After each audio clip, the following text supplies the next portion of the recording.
Y'all ready for some zesty Tubi movie? This clip has been going viral. At the end of the day, Ronnie, I am a man. A man who's gay. You like niggas, get that through your head. This story is about Ronnie Maxwell, a gay dude desperate to find love before Valentine's. One night, his fine roommate, Emmanuel, agrees to set him up for a date with one of his friends from college.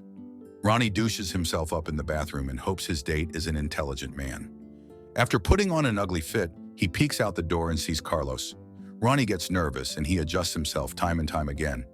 Just then, Carlos enters the bathroom without manners to pee in front of Ronnie's salad. Right after he's done, he leaves without flushing or washing his hands. Upon seeing this, Ronnie feels disgusted and cleans up the place. When he steps out of the bathroom, he meets Carlos and doesn't want to shake his hand, but does and wipes it on Emmanuel, then steps back into his room. The next day, Ronnie listens to a voice note of his mom checking up on him. Afterwards, he checks the messages on his dating profile, but they are filled with rejections. At that moment, he sees Emmanuel making out with his girlfriend, Melinda. Denial is a river in Egypt. After Melinda leaves, Emmanuel sits with him and apologizes for last night. Looking at Ronnie's dating profile, he explains to Ronnie that his profile is outdated, which is the reason he's not getting matches. The Temu Tyler Posey suggests Ronnie to embellish his bio, so Ronnie decides to steal Emmanuel's foreign pictures to catfish men. He then takes a nap and within a few minutes, he wakes up to a series of messages from guys who want to hook up with him. At night, he checks through their profiles and comes across a person of interest. He flirts with the guy through texts, but gets caught off guard by Emmanuel. So he closes his laptop and Emmanuel shows him an engagement ring, but Ronnie asks him if he's really sure he wants to settle down. Emmanuel leaves and comes back later, asking Ronnie why he's against the engagement. He wonders if it's because of the ring, but Ronnie, who's already pissed, insults the cheap ring and tells Emmanuel to leave and decide what he wants to do.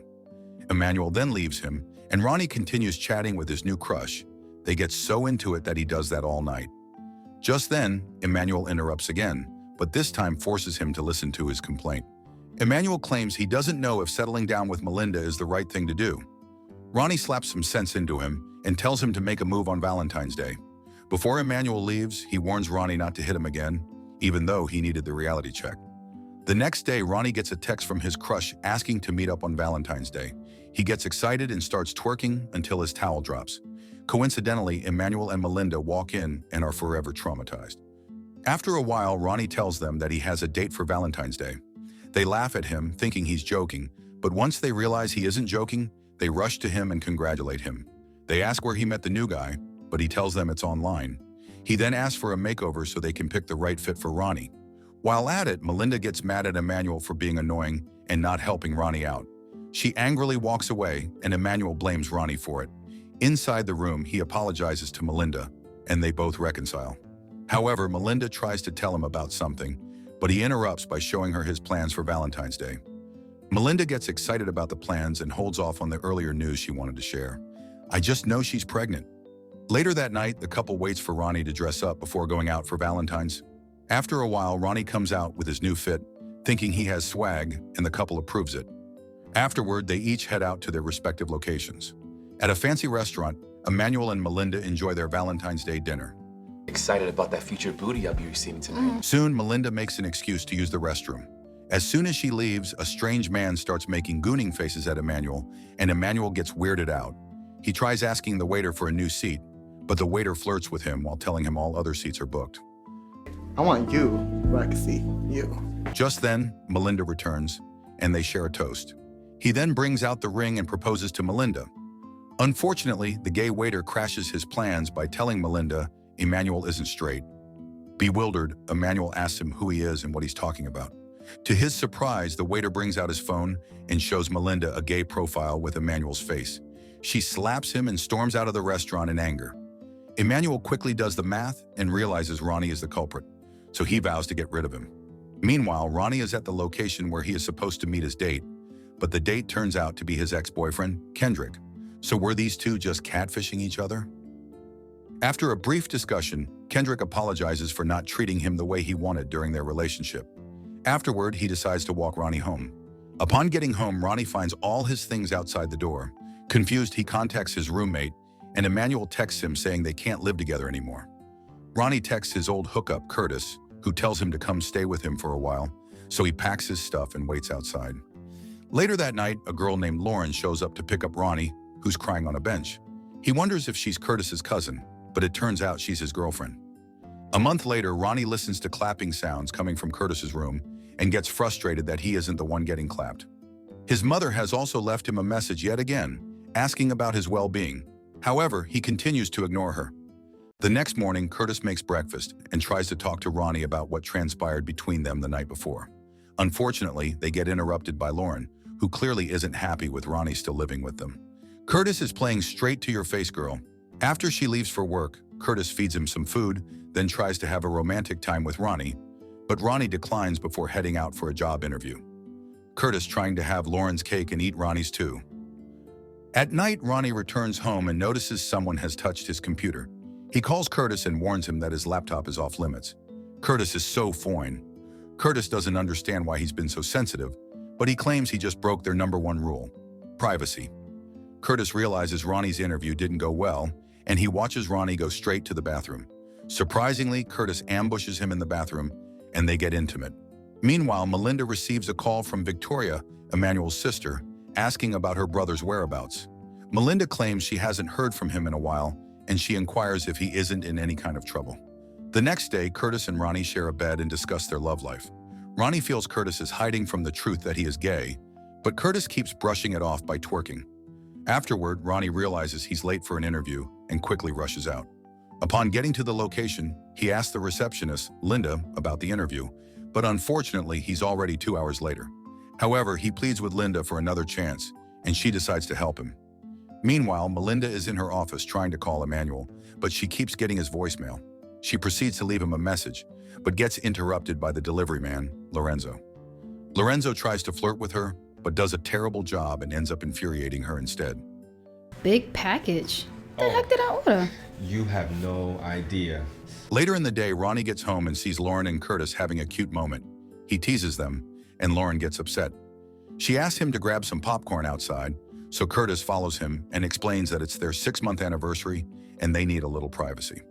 Ronnie proceeds to leave, and he goes to meet up with another friend, Xavier, who's also gay and also got a Fuan DL trade. While at Xavier's, Ronnie starts thinking about getting his own place. The next morning, 2 guys, Aaron and Danny, make fun of Ronnie's homelessness as he sleeps on the couch. He wakes up and scolds them for disturbing his sleep. This upsets the pale boy, and he walks away. Just then, Ronnie receives a text from Curtis, asking if he's okay. The text puts a smile on his face, and he starts thinking of the best way to reply. After a while, Ronnie packs up his clothes and is ready to leave, but he's stopped by Xavier, who is making small talk. Xavier notices him smiling at his phone and asks if he's really going back to Curtis. Ronnie tells him to mind his business, but he doesn't back down. He calls Aaron and Danny out and forces Ronnie to sit while they have a discussion. Within a few minutes, they're all gathered, and Xavier tells them the reason for their meeting. He gives them a pill that reduces their chances of contracting HIV by 90%. Aaron gets dismissive about the pill and claims he'll stick to using rubber. Xavier then explains that his partner, Monty, is living with HIV, which is why he wants them all to stay safe. Ronnie starts to get emotional and even cries a bit. Later that day, Ronnie goes back to Curtis's place, and Curtis, who has been worried about him, asks how he's been. Ronnie then asks Curtis if he's ever gotten tested. This question catches Curtis by surprise, and he wonders where it's coming from. This is because Ronnie knows Curtis uses protection with Lauren. Curtis explains that he uses it because he isn't ready to have kids with her. Ronnie then shows him an HIV program and asks him to take a test, just to be safe. He then proceeds to ask Curtis to choose between eggplant or roast beef. Hearing this, Curtis gets frustrated because he enjoys both types of food and leaves the room. A few days later, Ronnie works on a screenplay, but hears Lauren arguing with Curtis in the room. It turns out Lauren isn't happy with Ronnie always being at their crib and suspects they are more than just friends. She asks them if they've been hitting it off and watches Curtis's reaction. Ronnie then tells her he'll be going to the library since it's a lot quieter, but Lauren tells him not to bother and leaves angrily. Curtis immediately goes after her, trying to convince her he's not a bundle of sticks. In Melinda's office, Lorenzo brings over another package for her. She tries to make a joke with him, but Lorenzo doesn't seem to be in the mood. Melinda asks what the problem is, and he explains that his dog is sick. She then offers to help him with the dog and gives him her phone number. However, she warns him that if he doesn't have a dog by the time she comes over, she'll end him. Lorenzo leaves her office and quickly makes a phone call to borrow a friend's dog. Back in Curtis's apartment, Ronnie munches on grapes and laughs loudly as he watches some Tubi. Just then, Curtis and Lauren come in and start making out. Ronnie gets jealous and tells them to get a room. Lauren apologizes sarcastically and sits beside him. She places her hand on her chin purposefully, and Ronnie notices a ring on her finger. He looks at Curtis, who now has a guilty look on his face, and asks what is going on. Lauren marks her territory and claims whatever he had going on with Curtis is now over. Girl, if my mans was doing all of that in front of my face, I ain't marrying his Skittles Oz. No way am I tasting that rainbow. She leaves Ronnie in a pool of dejection as she walks out triumphantly. Meanwhile, Ronnie wallows in his tears while Curtis looks at him in guilt. After a while, Ronnie packs his bag and decides to leave. Curtis tries to stop him, but he won't listen. It becomes worse after Ronnie realizes Curtis had used the money he lent him for his restaurant to get Lauren the ring.